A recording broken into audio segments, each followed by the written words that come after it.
ingeniero. Con la ingeniera se contactan y podemos poner día y hora para tener algunas charlas de consulta. Si lo necesitan, si les parece, bueno, yo estoy a disposición acordando previamente un horario. Sí, porque recordamos la fecha del coloquio sería... La fecha, no tengo acá el Sí, calendario en la mano. El 10 de noviembre creo que quedó, profe. 10 de noviembre, sí, eso Claro, estaba el por... coloquio no sé si es debe ser el primer turno de examen el coloquio. ¿O es la última clase? El anterior, En la semana anterior al examen. Bien. sí. Va, si mal no tengo unas fechas en mi mente, puedo estar un poco perdida. Ajá. Bueno. Pero sí, tenía el 10 de noviembre en mi mente, así que...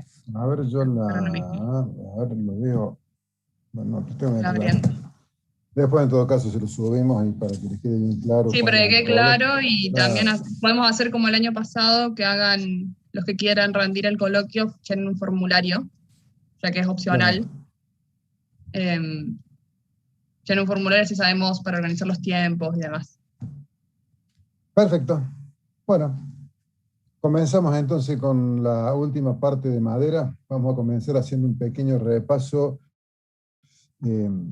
señalando las cuestiones que creo importantes para que ustedes sepan cómo se tienen que manejar con este material tan particular y por ahí tan poco tenido en cuenta desde el punto de vista de estructuras y estructuras importantes, ¿no? Me interesa muy particularmente este gráfico que en cierta manera nos describe la anisotropía que tiene la madera en su comportamiento de acuerdo a las distintas tensiones y su reacción frente a las cargas cuando se les lleva a un nivel de rotura y cómo se lo contempla a través de los factores de seguridad, esas anomalías, esos defectos, entre comillas, que tienen de acuerdo al tipo de solicitación. Dicho de otra forma, en esta gráfica vemos claramente el comportamiento frente a la tracción, paralelo a las fibras, el comportamiento frente a la compresión paralelo a las fibras y el comportamiento frente a la compresión perpendicular a las fibras. A mí me gusta decir que este diagrama donde vemos tensiones en ordenadas y deformaciones específicas en abscisas es prácticamente la ley constitutiva del material. Acá nos está diciendo que es heterogéneo porque tiene distintos comportamientos para las distintas tensiones y además también porque se comporta para el mismo estado tensional y compresión diferente en la dirección paralela a la dirección perpendicular. Y en tracción directamente perpendicular a la fibra no resiste absolutamente nada y ni siquiera se grafica acá en el diagrama. Porque la madera se termina abriendo, ya que no tiene resistencia a tracción perpendicular a las fibras. La otra particularidad es que este diagrama nos representa fielmente que en tracción resiste más que en compresión, tal como lo habíamos comentado. Pero debido a los problemas de fragilidad que aparecen cuando se desarrolla la rotura física, ¿sí? Esa rotura frágil que hay que evitar, es el motivo por el cual se adoptan coeficientes de minoración de las resistencias, ¿sí?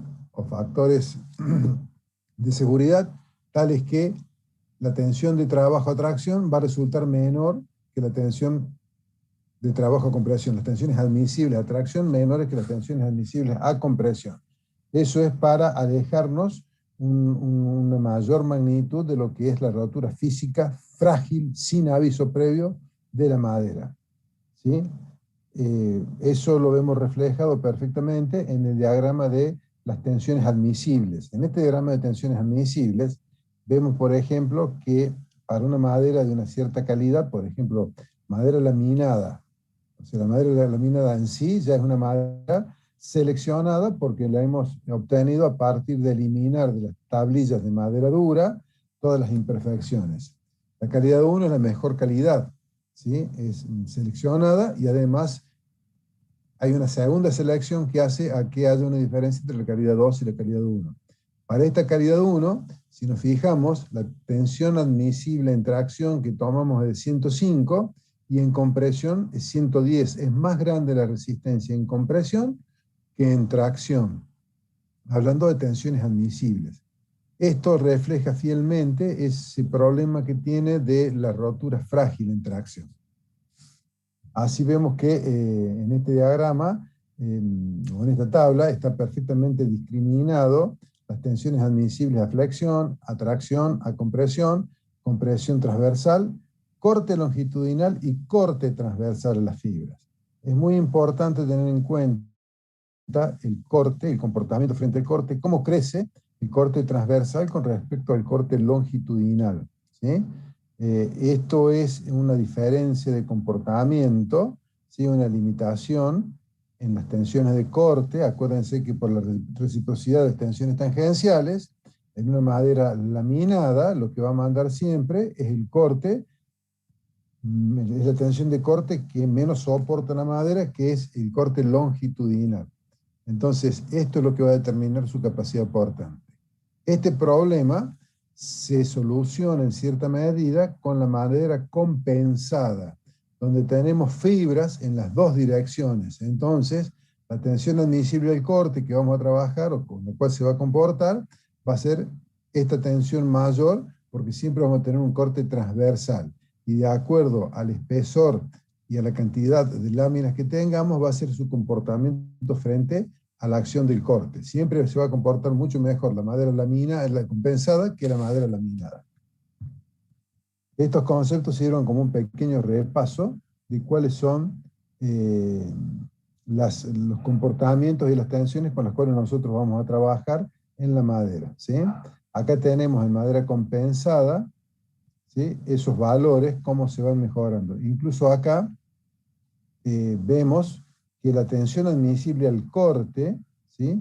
Perpendicular al plano del plano, es decir, que están trabajando, estamos tomando el corte perpendicular a las fibras, toma 18 kilos, el doble de que si lo hacemos trabajar como una losa.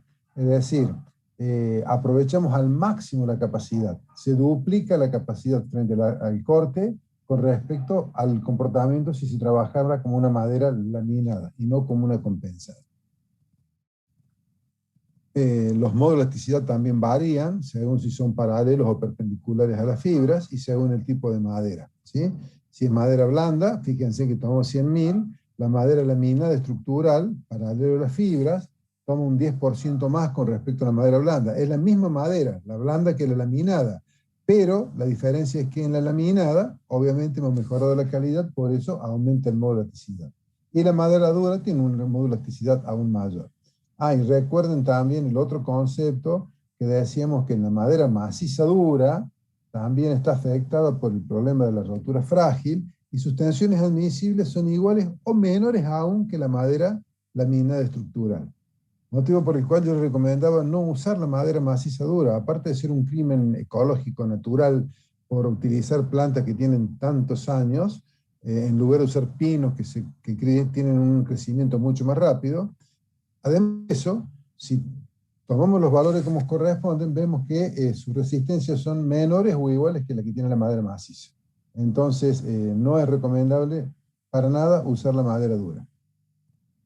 Solamente podríamos arguir usarla frente a un problema de mantenimiento, ¿sí? Después habíamos visto las uniones clavadas. Habíamos dicho que la unión clavada, cuando la llevábamos a la rotura, al límite, si rompía el clavo rompía por flexión. Se lo voy a preguntar en el coloquio.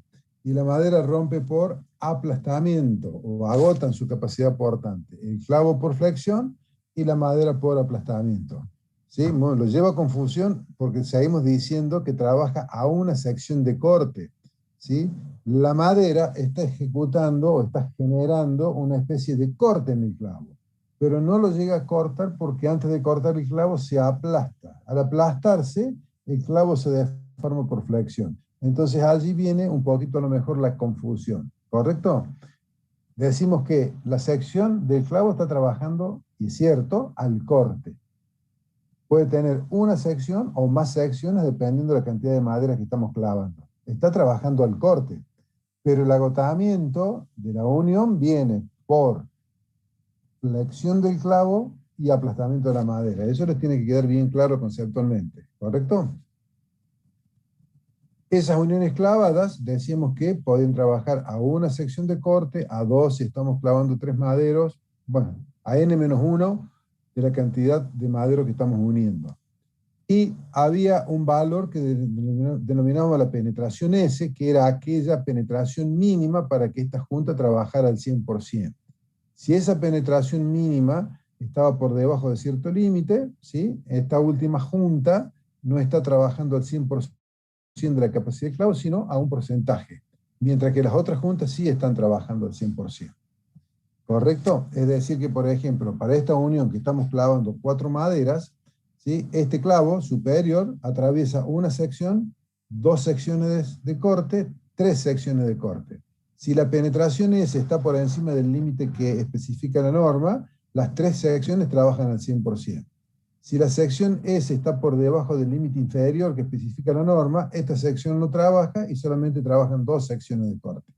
Y si está entre el mínimo y el máximo, ¿sí? Que pide la norma para que trabaje, entonces va a trabajar esta sección a un cierto porcentaje por regla de 3 y estas 2 secciones van a trabajar al 100%. Bueno, todo eso está escrito aquí en las tablas, con las formulitas, etc. Eso lo habíamos comentado. En la tabla, esta de tensiones admisibles, que es la que determina la capacidad de la unión clavada por sección de corte y por diámetro del clavo, no me acuerdo si les había aclarado que, por ejemplo, un clavo de 42 por 110 no están en las mismas unidades, ¿sí? Este 42 son 4,2 milímetros de diámetro. Y estos 110 son 110 milímetros de largo.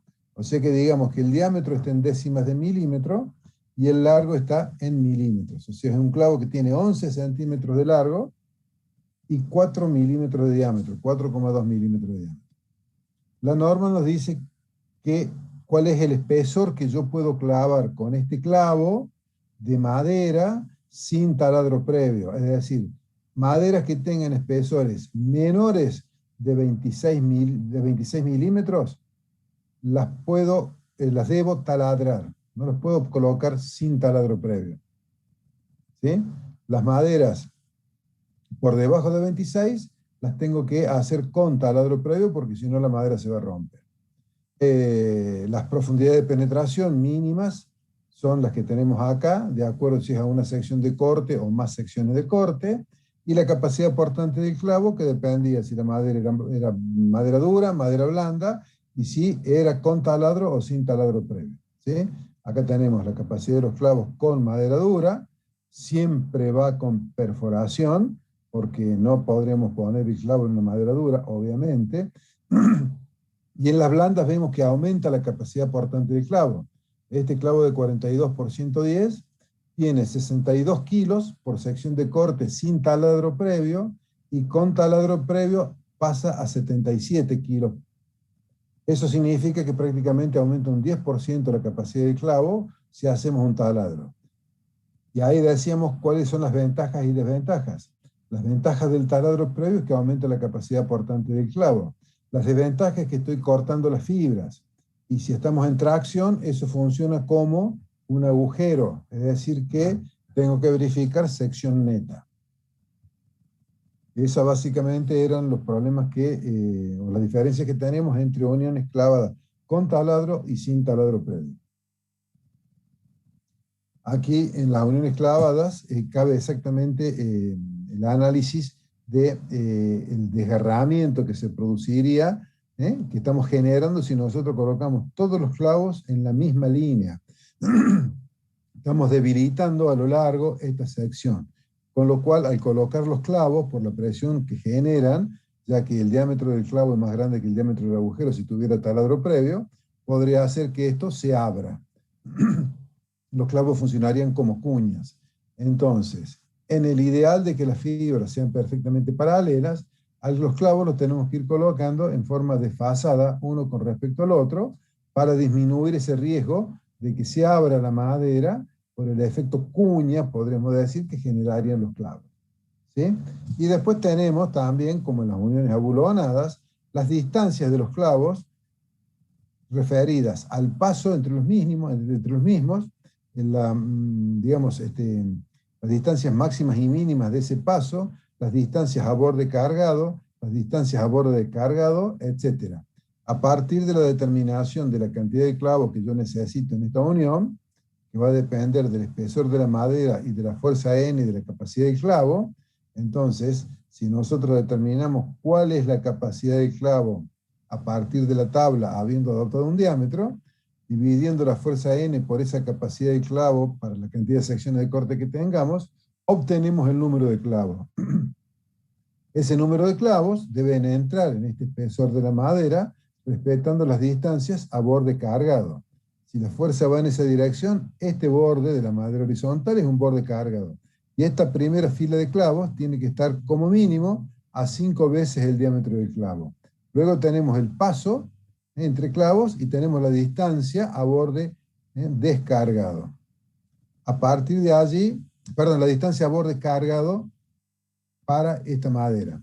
A partir de allí tenemos que ver si la cantidad de clavos con los pasos y las distancias de los bordes nos da para las dimensiones de las maderas. Suponiendo que no podemos respetar esta distancia, porque la cantidad de clavos son muchas, entonces ¿qué tendremos que hacer? Adoptar un clavo de mayor diámetro y que sigue para disminuir la cantidad de clavos. Y hasta conseguir que tengamos la unión razonablemente resuelta. Este nudo, por ejemplo, que estamos viendo acá en vista, se correspondería con una viga reticulada, donde este es el cordón inferior. A este cordón inferior le colocamos almas de madera compensada que va clavada a este cordón de madera laminado, madera maciza. ¿Sí? Estas maderas compensadas por lo finas que son, ¿sí? Esto no es una madera de sección laminada o una madera maciza, esto es madera compensada.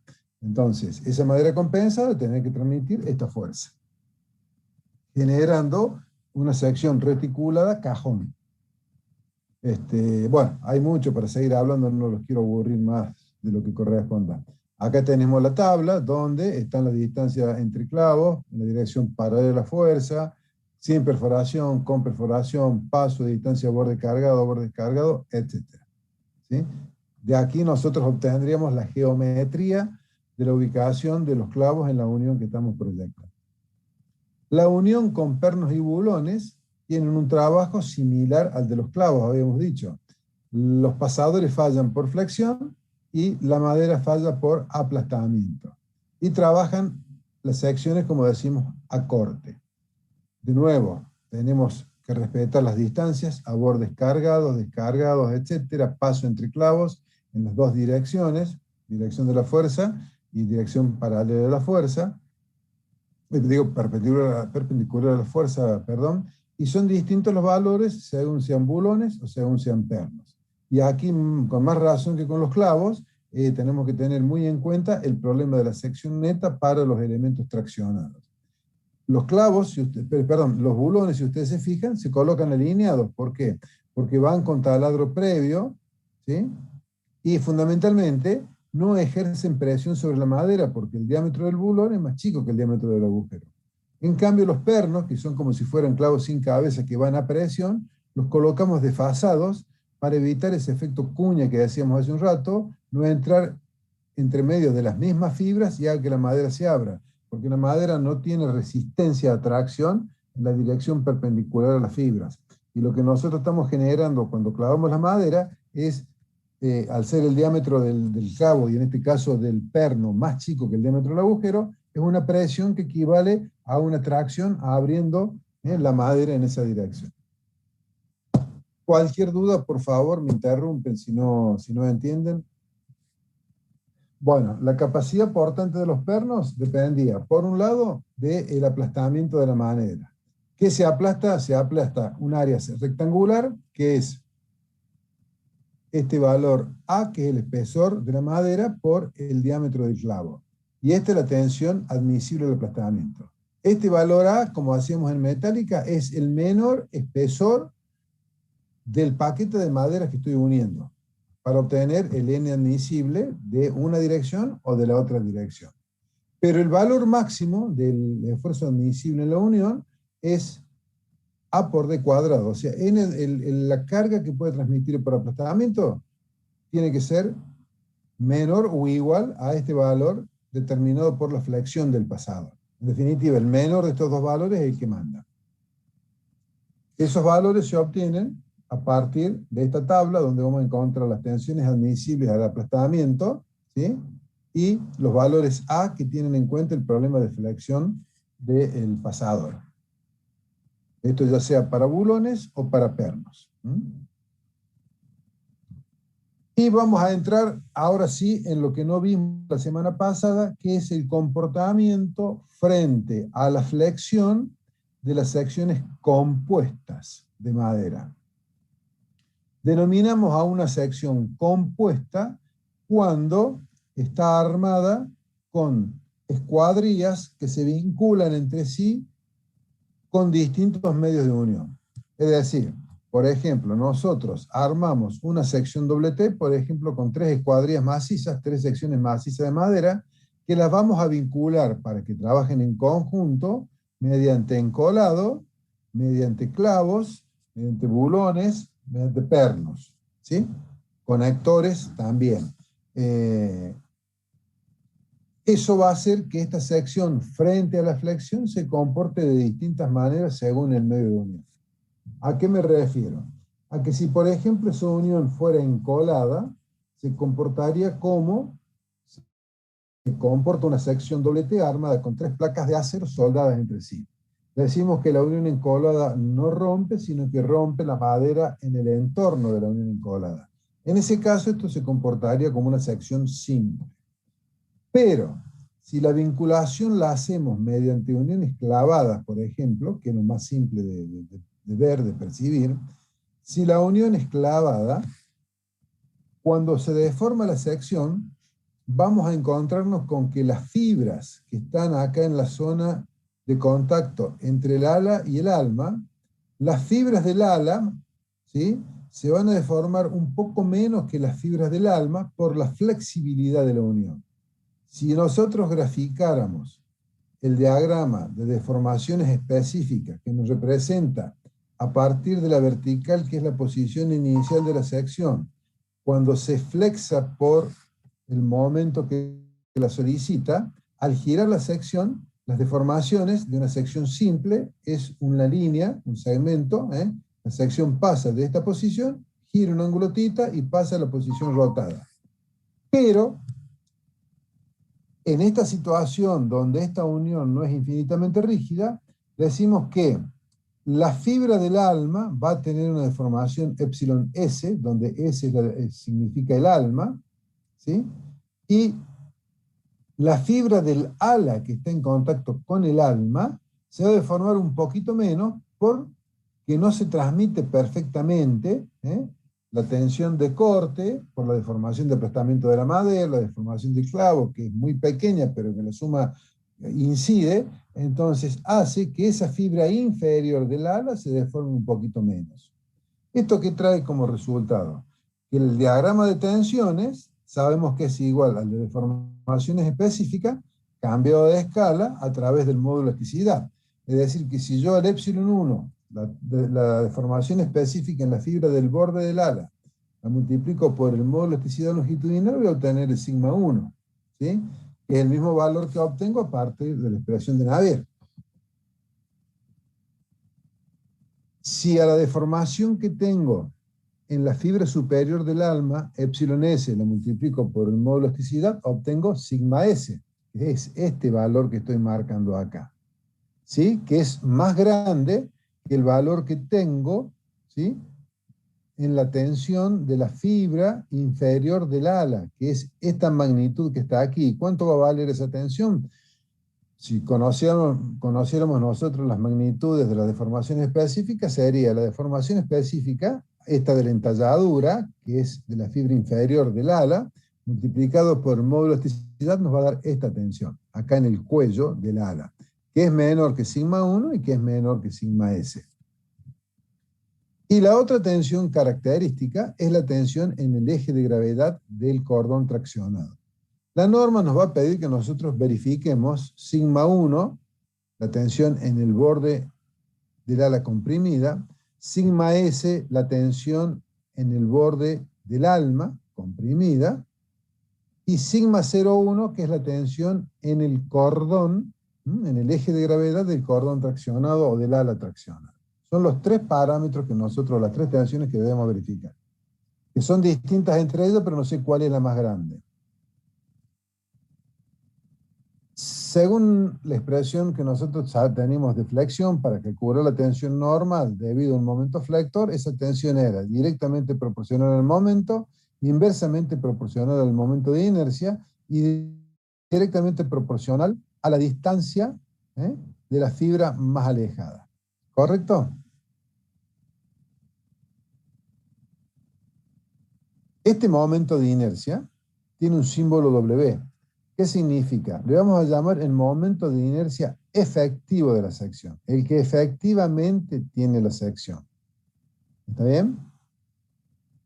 ¿Por qué? Porque el momento de inercia mecánico de la sección sería si estos estuviesen colados. Es el mismo concepto que analizamos en las columnas armadas grupo 2, 4 y 5, que en lugar de trabajar con el momento de inercia efectivo, trabajamos con la veltez efectiva modificada.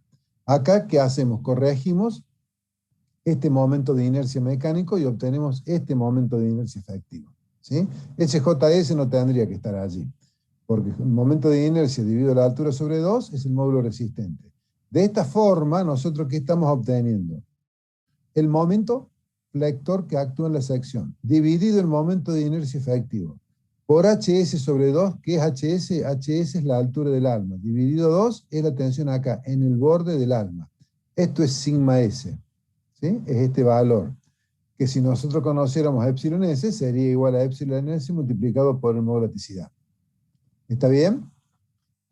Sigma 1, que es la tensión en el borde del ala comprimida, la tensión externa, la máxima del ala. ¿A qué es igual? Es igual al momento dividido el módulo resistente, perdón, el momento de inercia efectiva de la sección, multiplicado por ¿quién?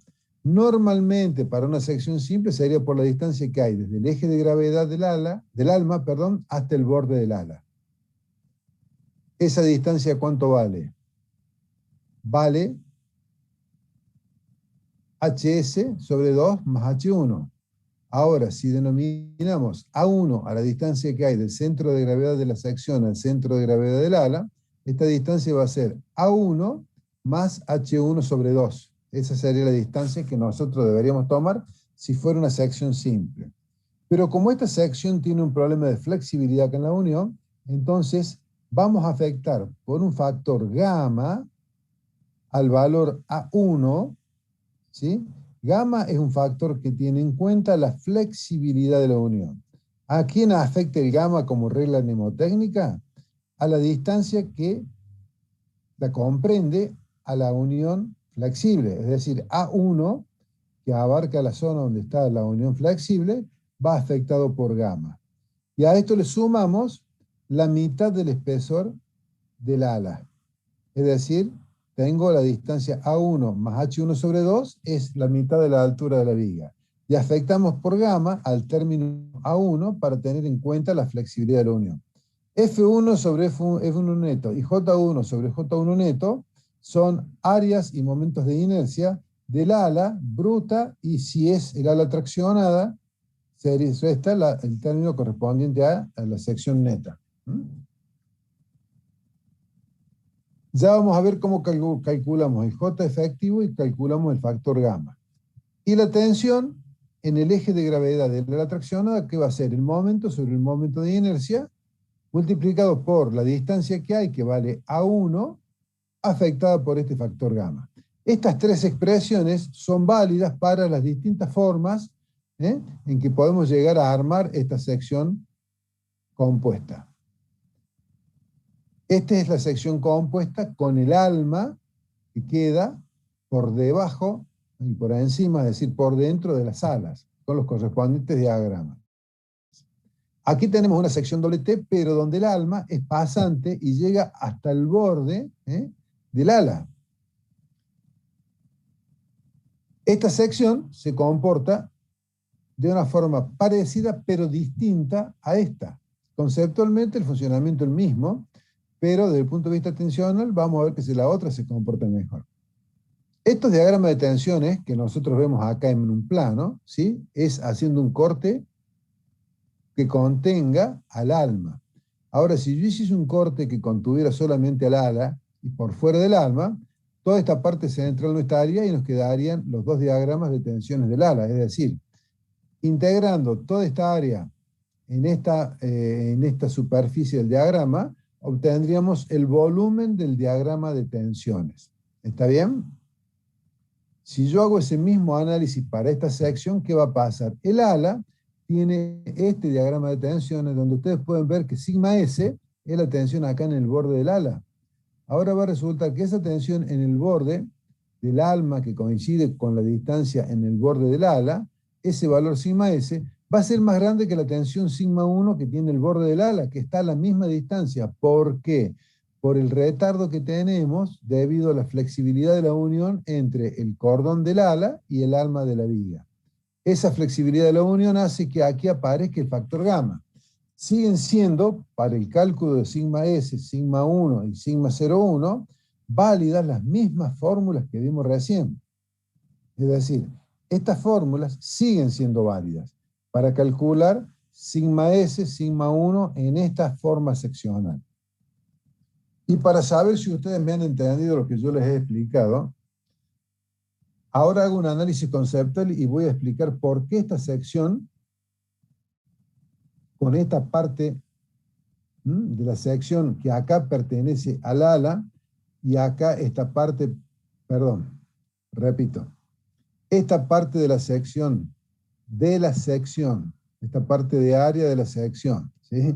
Que pertenece al alma en esta tipología, acá esta parte del área de la sección pertenece al ala. Entonces, como acá esta área pertenece al ala, estas tensiones son menores que las tensiones que soporta el alma. Si venimos a esta gráfica, las tensiones que actúan en el ala son estas que estoy marcando con el cursor, ¿sí? Este diagrama menor de tensiones. Y las tensiones que toma esta partecita del alma son estas que están envolventes, que son mayores a las que tiene el ala. Entonces, ¿yo qué les puedo decir como resultado?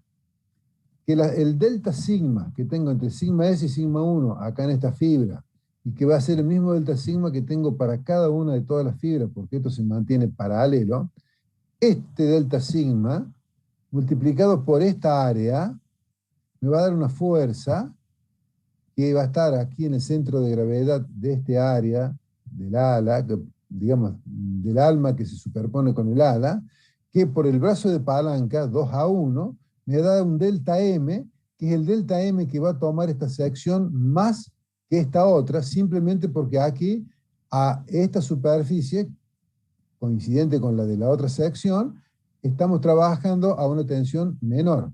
O sea, este diagramita que aquí no está es el delta sigma que aparece cuando yo al alma, la hago pasante en el ala. No sé si me expliqué.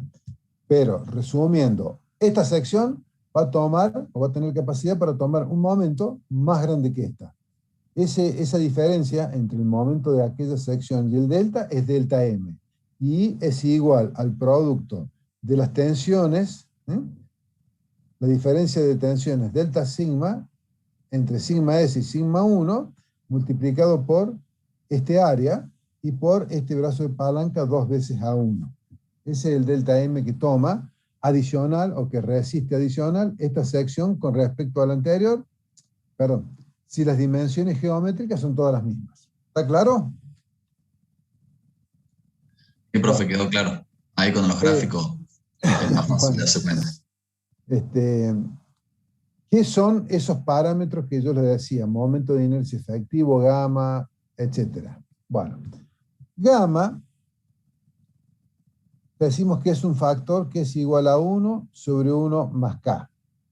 Gamma está midiendo la flexibilidad o la rigidez, uno es la inversa del otro, de la unión. Gamma depende de quién, de K. ¿K de quién depende? K depende de pi, por el módulo de elasticidad de la madera paralelo a las fibras, por F1, al tener el subíndice 1 me está indicando que es el área de un cordón, por E', donde E' es igual al paso dividido el número de fila de los pasadores, dividido la luz, deflexión al cuadrado, y dividido C, donde C es el módulo de desplazamiento. ¿Está bien?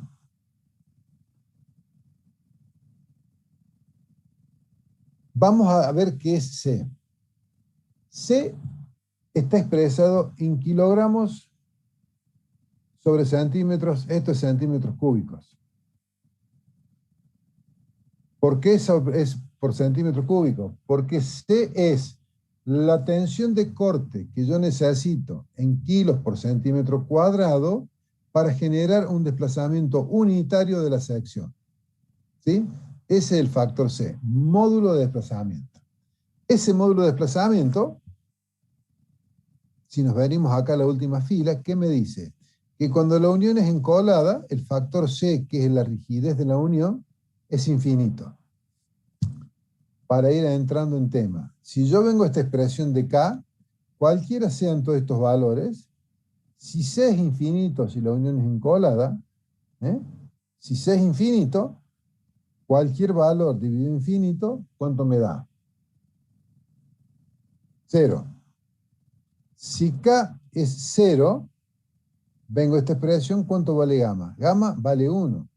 Si gamma vale 1, ¿qué va a pasar? Si gamma vale 1, el momento de inercia efectivo se hace igual al momento de inercia mecánico, porque gamma vale 1. O sea que ahí estamos viendo cómo se comporta la sección encolada exactamente igual que la sección maciza, porque el momento de inercia efectivo es igual al momento de inercia mecánico. Este factor gamma obviamente va a ser un valor igual o menor que 1. No puede ser más grande que 1, porque yo no puedo tener una sección efectiva más grande que la sección que... Perdón, no puedo tener un momento de inercia efectivo mayor que el momento de inercia mecánico que tiene la sección. Va a ser igual si la unión es infinitamente rígida, es decir, si el gamma vale 1, y si la unión no es infinitamente rígida, este factor K va a ser un valor mucho, digamos, muy menor a infinito, va a ser un valor discreto. Entonces este gamma nos va a dar un valor comprendido entre 0 y 1. Suponiendo que la unión no existiera la unión, ¿sí? No hubiese ningún elemento de vinculación, el C valdría 0, porque con 0 kilos por centímetro cuadrado se desplaza una sección con respecto a la otra. Si este valor vale 0, ¿cuánto vale el K? El K vale infinito. Si K vale infinito, ¿cuánto vale gamma? El gamma vale 0. Si el gamma vale 0, desaparece el término de Steiner y el momento de inercia es la suma de los momentos de inercia propios de cada sección. Es decir, cada sección trabaja independiente de la otra. No estoy consiguiendo un trabajo en conjunto. Son secciones simples que están simplemente adosadas y cada uno trabaja por su cuenta. Para que empiecen a trabajar, este término de Steiner tiene que empezar a tomar valor, ¿sí? Y el valor es proporcional al área por la separación al cuadrado entre centros de gravedad, ¿sí? Y según el medio de unión aparecerá este factor gamma. O sea que C es el módulo de desplazamiento. Ese C, si nosotros nos fijamos, para esta doble T que vimos al comienzo y esta otra doble T donde el alma es pasante, si las fórmulas son todas las mismas, ¿dónde está contemplado la diferencia de comportamiento entre una y otra? Muy simple, está reflejado acá. Para una sección doble T de este tipo, conjuntas a una sección de corte, el módulo C vale 600. Para una sección doble T con el alma pasante que están clavadas así de costado, el módulo pasa a valer 900. O sea, para esta sección el módulo es más grande. ¿Qué significa? Si el módulo es más grande, el K es más chico. Si el K es más chico, el gamma es más grande. Si el gamma es más grande, el momento de inercia efectivo es mayor. Es decir, que el momento de inercia efectivo que vamos a tener para esta sección, de igual geometría que esta sección, va a ser más grande. ¿Sí? O sea, va a estar más cerca de la realidad, va a tener un mejor comportamiento esta sección que esta. La sección cajón, ¿sí? Se va a comportar exactamente igual con respecto al eje X que esta sección doble T, con el alma que llega hasta el ala. Y con respecto al eje Y se va a comportar exactamente igual que esta sección con respecto al eje X. Por eso, si ustedes se fijan, con respecto al eje Y, el factor vale 600 igual que acá. Y con respecto al eje Y, el factor vale 900 igual que acá, ¿sí? Para clavos a una sección de corte. O sea, según cuál sea el eje, se iguala con una o se iguala con la otra. Bien. Estos factores de C son los que van a incidir para las uniones clavadas en los valores de K. Otro término que tiene incidencia es el E'. Este E' es E sobre N. E sobre N es, acá lo estoy diciendo, E' es E sobre N. E es el paso entre clavos, y N es el número de filas de clavos. ¿Correcto?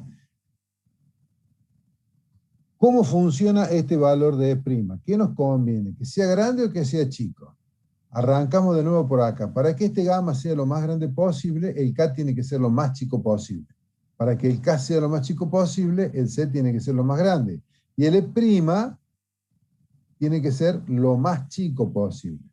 Para que E' sea lo más chico posible, ¿de quién depende? Del paso E y del número de filas. ¿Y el paso y el número de filas de quién depende? Si yo pongo 5 clavos que resisten lo mismo que todos estos clavos, obviamente que aquel E' va a ser mucho más chico que este. ¿Por qué? Porque al poner más clavos, estoy haciendo más grande el número de filas. E incluso al poner más clavos, a lo mejor puedo achicar la separación E.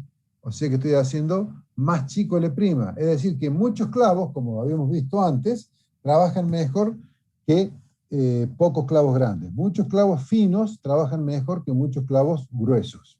Acá queda reflejado también en este prima.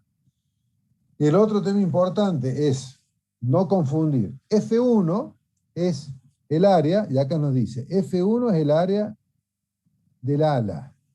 F1 es el área del ala.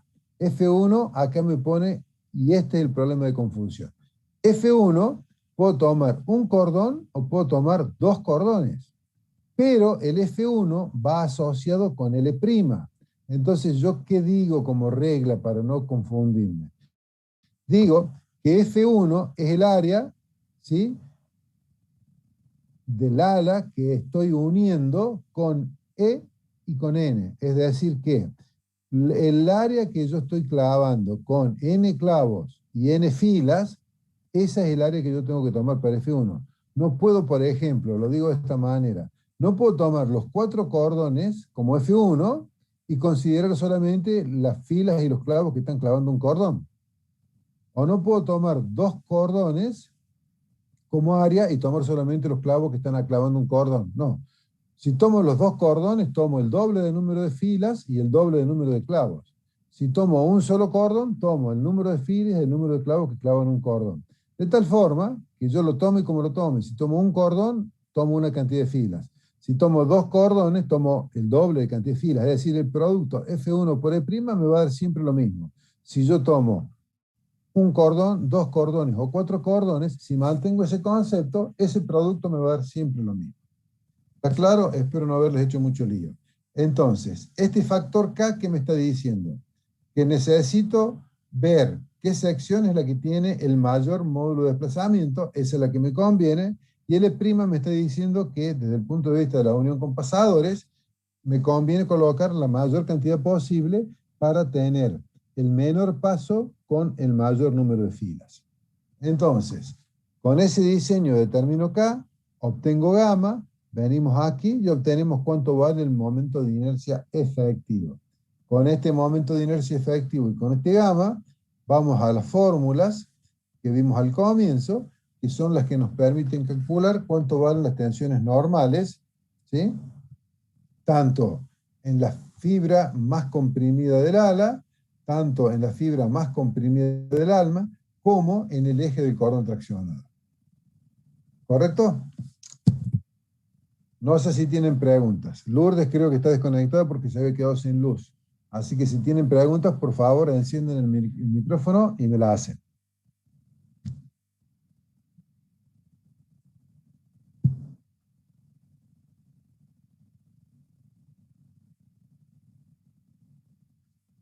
Bueno, cuando nosotros verificábamos,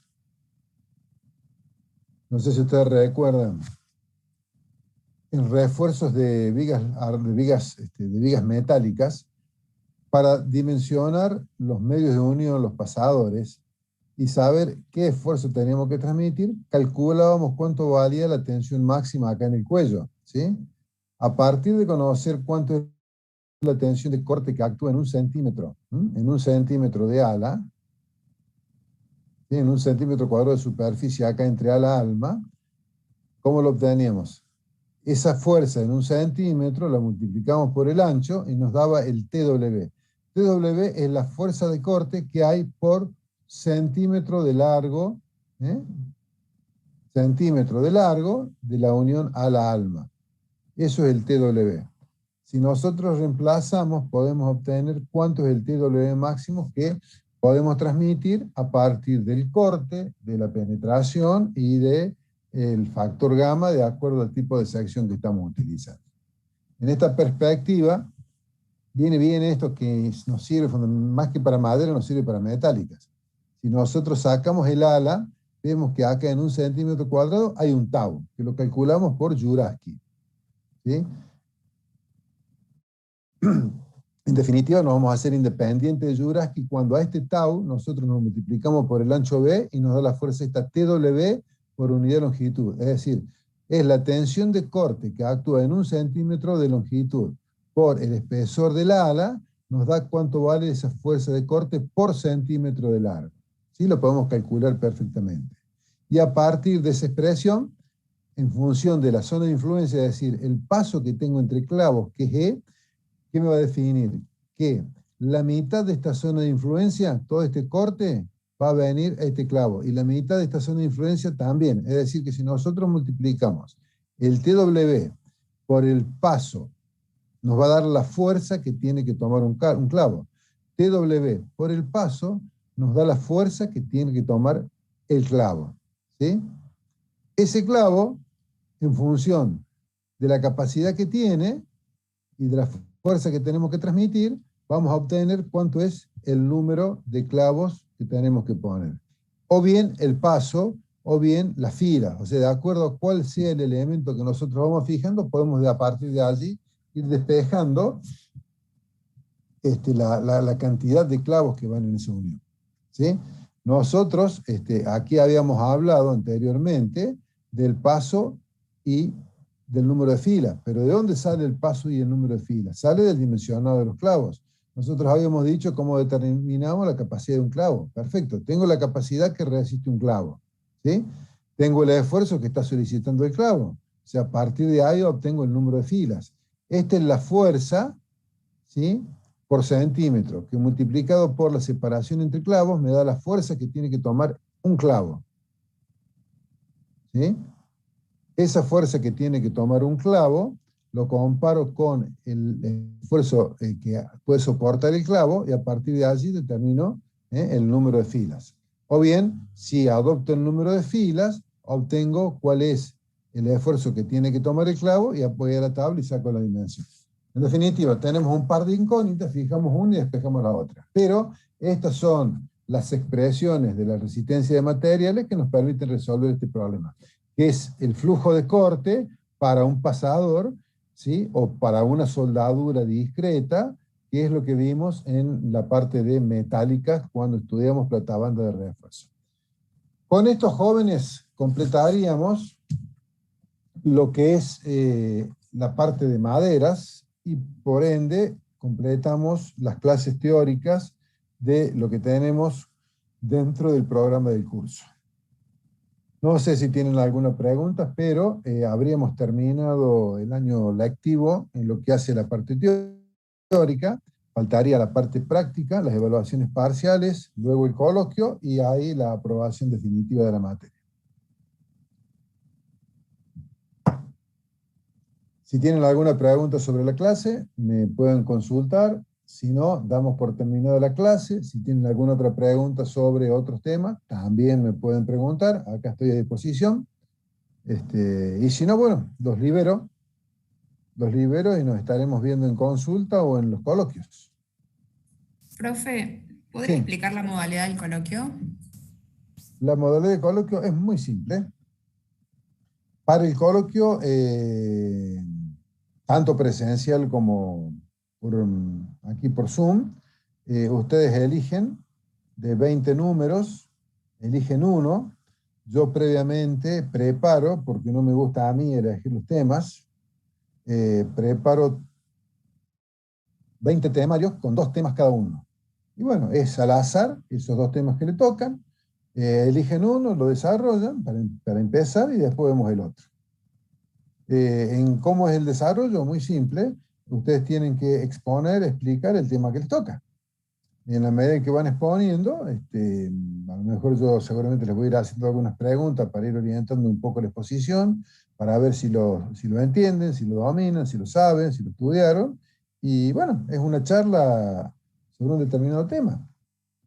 Ni más ni menos que las charlas que yo le doy en clase y las que ustedes tienen que hacer para explicar que lo han comprendido y que lo dominan. ¿Está bien?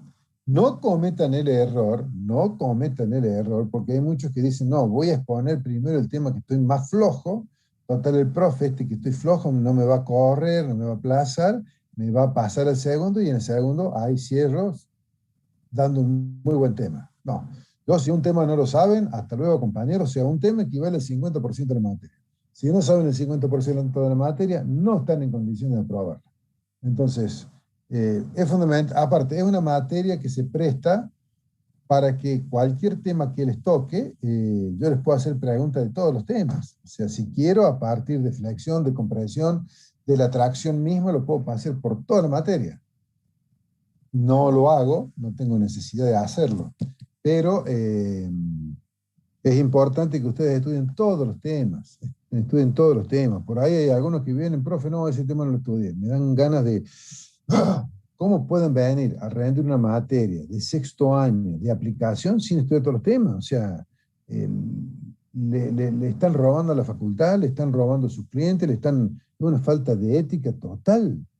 O sea, ¿qué clase de profesionales van a ser si van a rendir una materia de aplicación? No digo metálica, van a rendir hormigón, van a rendir hidráulica, vías, lo que ustedes quieran de las materias de aplicación. No justifico que la otra lo tenga que hacer, aclaro, pero en esta es imperdonable, si es lo que ustedes van a ejercer como profesionales. Entonces no es admisible, aparte son profesionales, no pueden venir sin estudiar todos los temas. En teoría, el examen debería ser para separar a los alumnos súper brillantes de los brillantes de los buenos. Para eso debería ser el examen. No tendría que haber nadie aplazado. Porque el examen, cuando viene a rendir, tiene que venir sabiendo todos los temas, entendiendo todos los temas. Para eso están las consultas, están las explicaciones, están los teóricos, están los prácticos, está todo. Pero lamentablemente ustedes llegan a esta altura y se encuentran con que no han aprendido, a pesar de que han aprobado varias materias, puntualmente estática, resistencia de materiales, que es lo que nosotros usamos. No sé si soy claro. O sea, el problema no es aprobar una materia. Sí, metálica la aprueban, listo. Y después cuando van a trabajar, ¿qué van a hacer? Y vuelvo a lo de siempre. Yo tengo una duda de un tema, digamos, medio práctico, pero también teórico. Cuando nosotros tenemos una columna del grupo 4, una columna armada, que está sometida, digamos, a flexión y también a compresión. Correcto. Primero nosotros verificamos, digamos, si los cordones son esbeltos o no, y después pasamos a los elementos en sí, a verificarlos con las tablas. Sí. Mi pregunta es, ¿por qué por ahí en ese caso que la columna está flexionada, trabajamos con la tabla de elementos comprimidos y no con la tabla de elementos comprimidos por miembros flexados? A No ver, sé si me explico. más o menos. Vamos a ver si yo te entendí y te puedo explicar. Sí. Nosotros cuando vamos a encarar un elemento estructural, tenemos un par de cuestiones que ver para saber cómo lo vamos a verificar. Entonces, por un lado tenemos esfuerzos axiales, es decir, tenemos tracción, tenemos compresión y tenemos flexión. Paremos en esos tres. Entonces, si yo tengo un elemento que está solicitado a compresión, ¿sí? Obviamente voy a ir al capítulo 4. Según sea la forma, el diseño, la sección, si es una sección simple, iré a la primera parte, compresión, secciones simples, curva de pandeo, la formulita y se acabó la historia, terminado. Si es una columna grupo 4, grupo 5, tendremos que ir al capítulo 4, a la sección que corresponda al grupo 4, grupo 5, y hacer todas las verificaciones para esa tipología estructural con ese esfuerzo de compresión. ¿Correcto? Ahora, si además del esfuerzo de compresión tengo una flexión, de nuevo, flexión compuesta. Perfecto. Punto 1. Punto 2 que necesito saber. ¿La sección qué es? ¿Una sección simple o una sección armada? Sección simple. ¿Listo? Vamos al capítulo de flexión compuesta. El capítulo de flexión compuesta nos va a remitir al capítulo de compresión simple, en sección simple y el capítulo de flexión simple. Y aplicamos las fórmulas de interacción. ¿Está bien?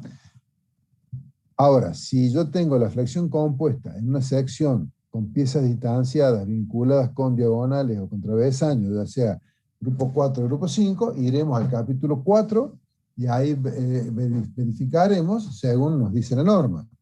Con la particularidad de que si el cordón que compone la columna en sí mismo, estamos en una columna de grupo 5, ese cordón a su vez, cuando yo lo voy a verificar, localmente es una sección simple sometida a flexión compuesta. Vuelvo al caso anterior. Tengo que ir al capítulo 8, interacción, que me va a remitir al capítulo 4, sección simple, compresión simple, capítulo de flexión, y luego aplico las fórmulas de interacción.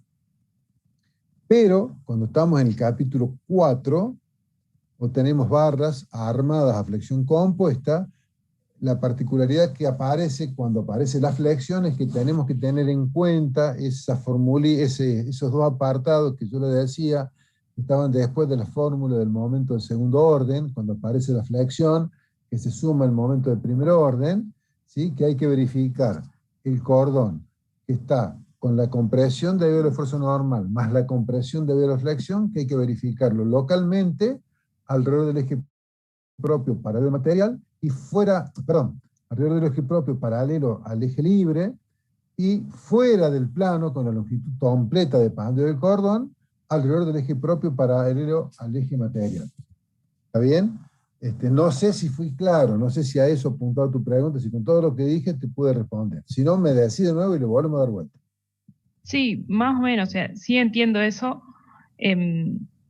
Por ahí no veo, porque nosotros cuando analizamos, por ejemplo, elementos a flexión y corte, Sí. por ejemplo, una viga, cuando pandeaba, bueno, cuando tenemos que hacer las verificaciones, sí buscamos el lambda R y vamos a la tabla. Y, claro, ahí estamos hablando del pandeo local de abolladura. Pandeo de abolladura claro, por abolladura. Placa. Claro, bien. Bueno, todo esto que yo estoy diciendo, en cada ítem, cuando tengo el esfuerzo axil, que voy a verificar compresión en la sección simple, obviamente ahí aparece el Q y tendré que ver si es sección compuesta, si es sección compacta o no compacta o esbelta. Cuando voy a la flexión pasa lo mismo, es decir, siempre va a aparecer el factor o el elemento que tiene en cuenta el problema del pandeo local de la placa. Y en cada caso habrá que analizarlo. Ahora, hay para mí un concepto, por ejemplo, que es muy importante. Si yo tengo una barra, una sección compuesta, que tiene dos cordones y están vinculados en zigzag, solicitado con un momento, ¿cómo lo verifico? ¿Qué tengo para verificar ahí? Entonces, una pregunta tonta de coloquio. Si yo tengo una barra una barra que tiene dos cordones que están vinculados con un reticulado, ¿qué estoy teniendo? Solicitada flexión y estoy teniendo una viga reticulada de cordones paralelos. Digamos, es la viga de un pórtico actuando las cargas de peso propio y sobrecarga del techo. Ahora, cuando esa misma viga aparece la compresión porque una columna está bien articulada y la otra está empotrada y libre y estabiliza a la que está articulada, bien articulada, resulta que esa viga reticulada ahora está comprimida. Entonces, ¿qué tengo? Tengo un elemento compuesto por dos cordones vinculados con una triangulación que está solicitado a compresión y flexión. Ya no tengo más una viga de cordones paralelos, tengo una columna armada del grupo 4.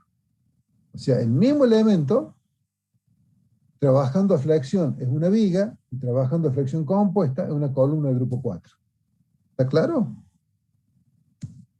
Entonces, ahí yo les estoy reflejando que ustedes, para saber a dónde tienen que ir en la norma, cómo lo tienen que verificar, básicamente hay dos elementos.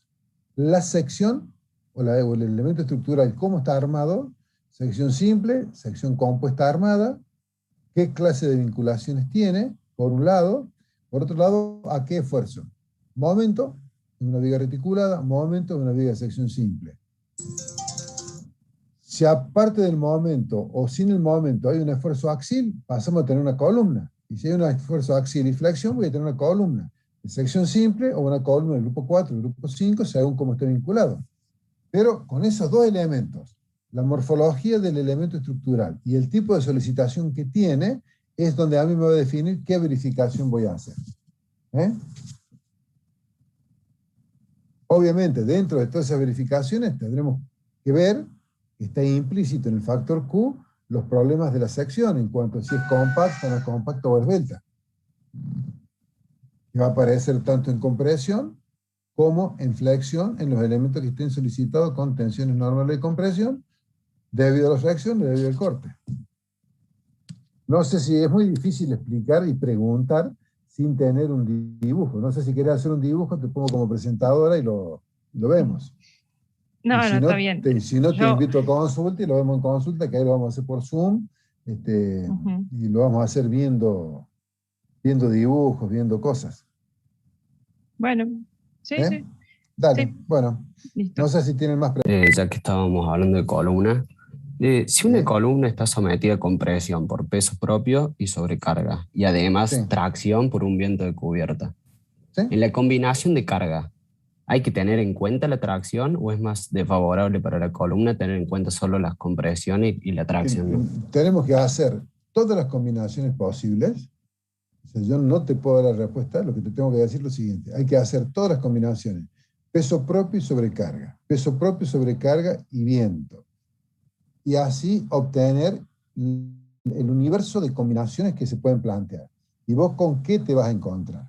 A ver si podemos hacer la gimnasia de ir reteniendo números. Yo me puedo encontrar una combinación donde tenga, ¿sí?, una flexión compuesta con un momento grande y un normal que acompaña. Por ejemplo, un momento de 10 y un normal de 5. Y tengo otra combinación con un normal grande y un momento que acompaña. Es decir, un normal de 10 y un momento de 5. ¿Cuál de los dos es más desfavorable? Y no sé, las tengo que verificar las dos, porque una es con predominio de la flexión, la otra es con predominio de la compresión. Entonces, verifico las dos necesariamente. Ni a hablar si aparece una tracción. Si yo tengo una tracción, y ya me cambia completamente todo, y tengo que hacer las verificaciones para la tracción, ya ni siquiera son comparables. Entonces, ¿cuál es el consejo? ¿Cuál es el corolario? Es que si yo no tengo en claro que una combinación es más desfavorable que otra, debo verificar las dos. Más que tener en claro, tengo que tener la certeza de que una es peor que otra, y entonces verifico con esa que es más crítica. Si yo no tengo la certeza, que es lo que pasa generalmente con varias combinaciones, tengo que verificar las dos. Y te voy a dar un ejemplo más. Supongamos que tenés una columna que está trabajando, ¿sí?, con una columna biarticulada. Y el estado de carga más desfavorable, entre comillas, es el peso propio de la cubierta con el viento.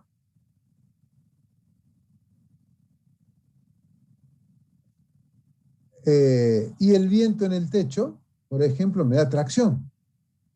Entonces tengo una base que está traccionada, pero al ser una base articulada, los pernos de anclaje que yo estoy poniendo los ponía simplemente para tomar el corte.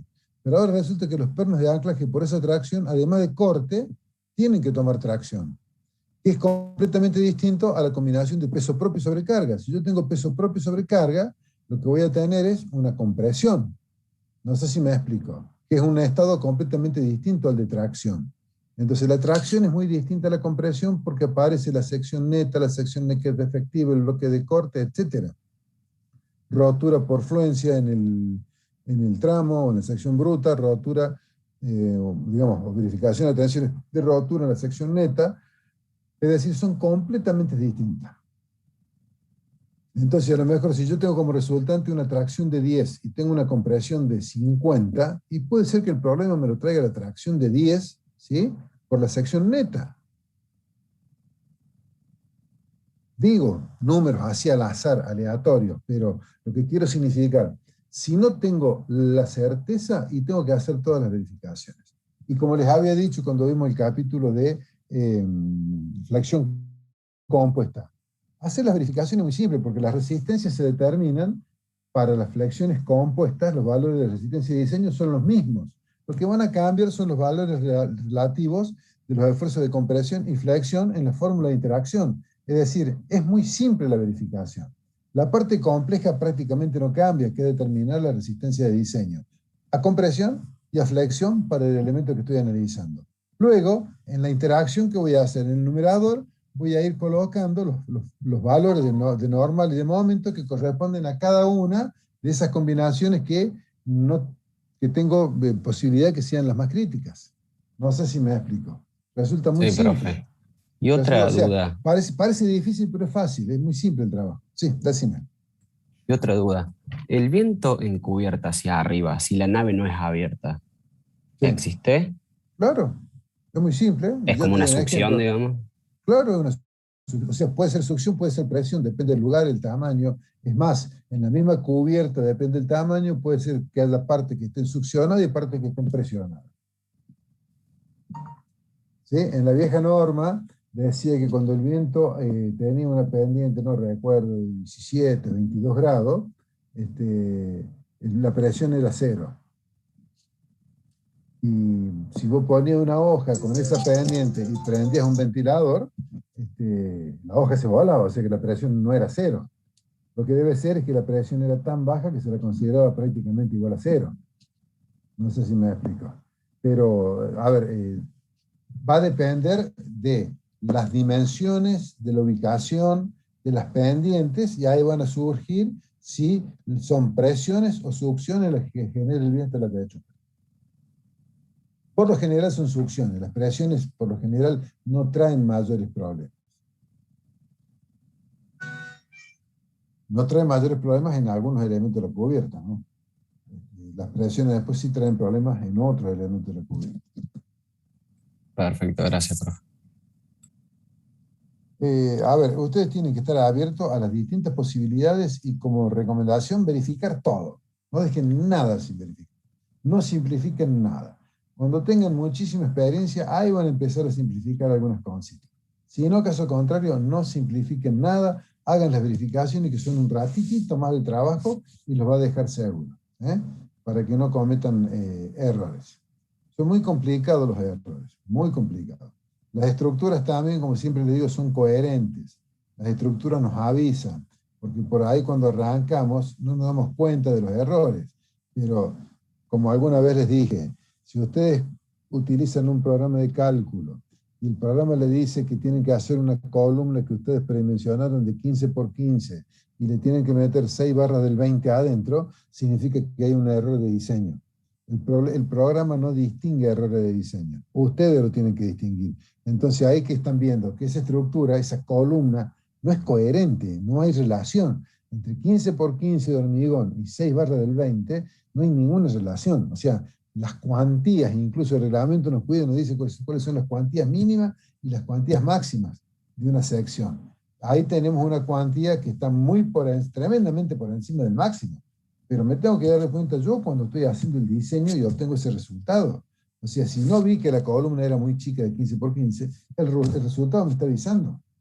Lo otro que me avisa son las deformaciones. Si yo hago una losa de 15 centímetros de espesor, ¿sí? Le tengo que poner 6 barras del 20 porque tiene 5, 6 metros, 7 metros de luz para esa carga y me da que verifica la resistencia, seguramente si miro el diagrama de deformaciones, que hay que mirarlo, me está diciendo que esa losa de 5 o 7 metros se está deformando 20 centímetros. Entonces hay un problema de rigidez, está mal diseñada. No tengo que hacer una losa tan fina, de un espesor tan fino para semejante luz con semejante carga. No sé si me explico. Es coherente, o sea, lo mismo pasa con las columnas y con las vigas. O sea, yo no puedo tener una columna de 1 metro por 1 metro para tomar una viguita de 50 centímetros. Voy a los extremos. Ni puedo hacer una viga de 2 metros de altura y pone una columna de 10 por 10. No es, es coherente, o sea, es como si ustedes han visto un árbol con un tronco chiquito y una copa inmensa. O un árbol con un tronco inmenso y una copa chiquita. Es una incoherencia total, no se sabe, no puede ser así. Hay proporción entre los distintos elementos estructurales, de uno a otros. Profe, hay con el tema de la succión, o sea, la succión se genera alrededor de la nave y succiona el techo, porque por ahí hay un caso que decían, como en un galpón, creo, se había roto de la fuerza del viento, se había roto el cerramiento lateral que era de vidrio, y ahí como que ingresó el viento y eso hizo que el techo se volara. Ustedes cuando vean la norma para calcular el viento, es tremendamente importante la permeabilidad de los muros. ¿Qué es la permeabilidad? ¿Cuánto es lo que está abierto y cuánto es lo que está cerrado? Es muy distinto el comportamiento de la nave si el muro es ciego a si el muro tiene aberturas. Ni hablar si se rompen los cerramientos del muro. Cambia completamente la geometría. La nave funciona como un globo. Si ustedes a un globo lo van inflando, ¿qué significa? Le van metiendo aire a presión adentro y va aumentando el tamaño. Si usted una nave, nos pasó en una nave, acá hicimos una verificación de una nave en una industria automotriz, ¿y cuál fue el resultado? Recomendamos que tal portón permanezca siempre cerrado y en caso de que se necesite abrir sí o sí, cuando el viento supere los 20-30 km por hora, cerrar el portón. Porque la nave con el portón cerrado funcionaba bien, pero con el portón abierto, la presión interna no tenía forma de soportarla. No sé si me explico. Entonces, si ustedes tienen una nave que está vidriada y de pronto se rompen los vidrios, no por el viento, por ejemplo, sino por la piedra que le pegó, cambia la configuración de la nave y se va a inflar como un globo, y si no estuvo previsto que podía aumentar esa permeabilidad, chao la nave. ¿Sí? Una antena se cayó acá en la sierra el año pasado, creo que la foto estuvo en internet dando vueltas, donde se veía el cable de acero que tenía 16-20 milímetros de diámetro y el hielo lo había forrado ese cable de acero y tenía un diámetro como de 15 centímetros. Entonces el peso del hielo en el cable, que era el tensor de la antena, tiró del cable ese peso y tiró de la antena y se cayó la antena. Otras antenas, ¿por qué se cayeron? Porque el reticulado de la antena, que estaba calculado, la permeabilidad que tiene frente al viento, porque el viento empuja el reticulado, más lo va a empujar mientras más denso sea ese reticulado, por la fricción que genera, el estrangulamiento. Imaginen siempre el viento como si fuera agua que va pasando por un tubo, y a ese tubo le vamos oponiendo elementos que vamos cruzando como un reticulado. También pasó que en una antena, el reticulado aumentó su sección, disminuyó la superficie hueca, aumentó la fricción, aumentó la presión y se cayó la antena por el hielo que tenía el reticulado. Entonces son cuestiones que de alguna manera hay que contemplarlo, que es muy difícil normalizarlo, más cuando pasan cosas atípicas. O sea, nevadas que superan ampliamente las previstas, agua y temperaturas bajas que producen este proceso de congelamiento y formación de hielo en los tensores. Hay muchas cosas que pasan. Una chapa mal puesta en un tinglado, ¿sí? Porque se robaron los tornillos, o sea, se robó la rosca del tornillo cuando se la colocó, entonces quedó media suelta, viene el viento, si ustedes se fijan en las filmaciones, cuando el viento se tira un techo o algo, difícilmente lo tira el techo completo. Comienza por una partecita sacando una chapa, ya después como si se metiera por debajo de la chapa, y ya lo vuela todo el techo y ya vuela toda la estructura. Son procesos dinámicos. Y como les dije alguna vez, el viento es el principal agente que empieza a encontrar los defectos. Y por ahí el defecto no es que toda la nave está mal hecha, no, a lo mejor hay una chapa allá en la punta que está mal puesta, y falló el operario en ese momento, no puso bien, agrandó los agujeros, lo que fuera, o puso menos tornillos de lo que tenía que poner, entonces se voló una chapa, se rompió un vidrio, se abrió una puerta, muchos elementos que cambiaron la permeabilidad, y la nave se infla como un globo, y tenemos la presión interna, más la succión externa, y una mezcla para que, bueno, allá fue la pobre nave y se la llevó el viento. No sé si me expliqué bien. Sí, sí, sí. Gracias. ¿Más preguntas? Bueno, si no hay más preguntas, nos veremos algún día en consulta o en el coloquio. Otro consejo, tanto para el práctico como para el coloquio, y esto es válido para todas las materias de aplicación, las materias de aplicación son teórico-prácticas, es decir, la teoría va hermanada, abrazada con la práctica. Entonces, no deberían, lo pueden hacer, no deberían estudiar el práctico sin estudiar el teórico, ni estudiar el teórico sin estudiar el práctico. Porque por ahí hay temas teóricos, por ejemplo, columnas armadas del grupo 4 que le tocan el teórico, hay alumnos que no saben ni por dónde empezar con columnas armadas, y yo no entiendo, pero ¿cómo? Han promocionado el práctico haciendo columnas armadas y no saben explicar columnas armadas. Si explicar columnas armadas es como resolver un ejercicio práctico sin número. No sé si soy claro. Entonces, por ahí como dicen que columna armada es un tema práctico, no lo estudian y estudian otros temas. No, o sea, en el teórico le puede salir cualquiera de los temas que dio en clase, que son todos los temas que ustedes después aplicaron en la resolución de los ejercicios prácticos. Así que bueno, ese sería el último consejo, suerte y bueno, nos estaremos viendo en el coloquio.